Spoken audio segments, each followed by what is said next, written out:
lahat. Charot. Ang magandang gabi sa inyong lahat. Maraming salamat po sa Eddies for this award. Ito po yung kauna-unahang parangal na natanggap ko mula sa Speed, mula sa Eddies. Kaya naman masaya po ako. At kung si Ruro hindi niya inasahan na makakatanggap siya ng parangal ngayong gabi, ako po inasahan ko. Tinext po kasi ako last week, so inaasahan ko na siya ngayong gabi. Pero again, maraming salamat sa Star Cinema, sa aking direktor, kay Direk June Robles Lana, at sa lahat ng mga naunang direktor na kumuha sa akin at nagtiwala sa akin, sa lahat ng iba pang mga producers sa Viva Films na nagbigay sa akin ng pagtitiwala para gumanap ng iba't ibang karakter sa pelikula na magbibigay ng ligaya sa lahat ng mga Pilipino na makakapanood sa akin. Maraming salamat dahil kundi naman dahil sa tiwala nila nung ako nagsisimula pa lamang, hindi naman ako mabibigyan ng ganitong parangal ngayong box office hero. Wow. Swerte ako sa mga award na walang gender.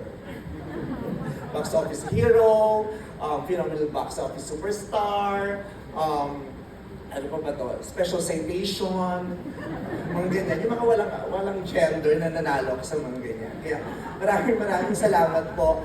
At maraming salamat sa masang Pilipino na patuloy na nanonood sa akin.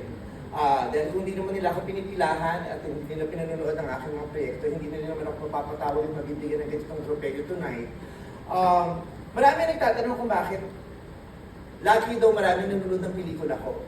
Just like last year, nakakatuwa na sa pagpabili ko sa Metro Manila Film Festival, ang And the Breadwinner is ang naging top 1 sa box office sa lahat ng entries sa Metro Manila Film Festival. So, maraming nagtataas ang kilay, maraming nagtito-question, bakit daw laging maraming nanonood ng pelikula ko? Para sa mga ilang kritiko at para sa ilang mga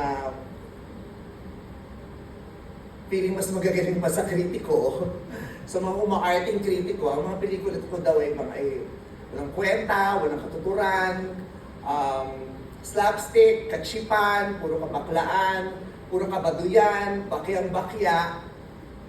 Pero bakit patuloy na pinipilahan ng mga pelikula ko? Dahil ang mga pelikula ko po, kahit hindi masyadong hindi pumapasa sa panlasa ng mga kritiko, ang pelikula ko ay nagsisilbing pangtakas ng napakaraming pangkaraniwang masang Pilipino. Yung pelikula ko po ay ginagamit ng napakaraming masang Pilipino para maging instrumento para sila ay tumawa panandalian, tumawa, kumagalpak hanggang sa makalimutan nila ng ilang segundo kung ano yung masakit, malungkot at mahirap na sitwasyon ng kanilang pamumuhay araw-araw. Maraming Pilipino na patuloy na pupunta sa sinihan para silipin at panoorin ng pelikula ko at pagtawanan ako para kahit papaano makalimutan nila yung lungkot. Para kahit papaano makalimutan nilang ang dami nilang problema. Para kahit papaano makalimutan nilang malapit na silang mawalan ng pag-asa dito sa Pilipinas. Yun po ang isa sa mga dahilan, feeling ko kung bakit nanonood pa rin sila ng pelikula ko. Kahit ang mahal-mahal na ng pelikula. Ang hirap ng buhay nila pero konti lang ang pera nila, pero manonood pa rin sila ng sine. Lalong-lalo na ng pelikula ko. Kasi gusto nilang tumawa. Ayaw nilang magpakakritiko at masyadong mag-isip sa panonood ng pelikula. Gusto na lang nilang tumawa. Kasi yun ang magpapatawid sa kanila para bukas, buhay pa sila. Para bukas, gusto pa nila ulit tumayo. Para bukas, may inspirasyon pa rin sila. Kaya marami at walang hanggang pasasalamat ang gusto kong ibigay sa masang Pilipino, dahil yung masang Pilipino talaga ang labis-labis ang pagmamahal sa akin. At naniniwala din ako na kaya ang mga Pilipino, ang maraming masang Pilipino ay nanonood ng pelikula ko dahil ako at ang masang Pilipino ay may ugnayan. Dahil sa araw-araw nilang pagkita sa akin at panonood sa akin sa It's Showtime, sa loob ng 17 years, nakabuo ako ng isang magandang ugnayan sa masang Pilipino. Ako at ang masang Pilipino ay may relasyon. Kami ay nagkakaunawaan.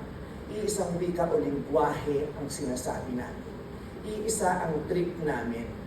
Ang relasyon ko sa masang Pilipino ay parang pangkaraniwang relasyon lang araw-araw. May love-hate relationship kami. Pero hindi kami nag-iiwanan. Iniisip ko sila lagi. iniisip ko sila lagi, inuunawa ko sila lagi, at inuunawa din nila ako. At araw-araw nagmamahalan kami. Kaya naman, tuwing may pelikula ko, lalong-lalo na sa Pasko, kami ang nagkikita. Kasi at ako at ang masang Pilipino ay pamilya. Maraming salamat.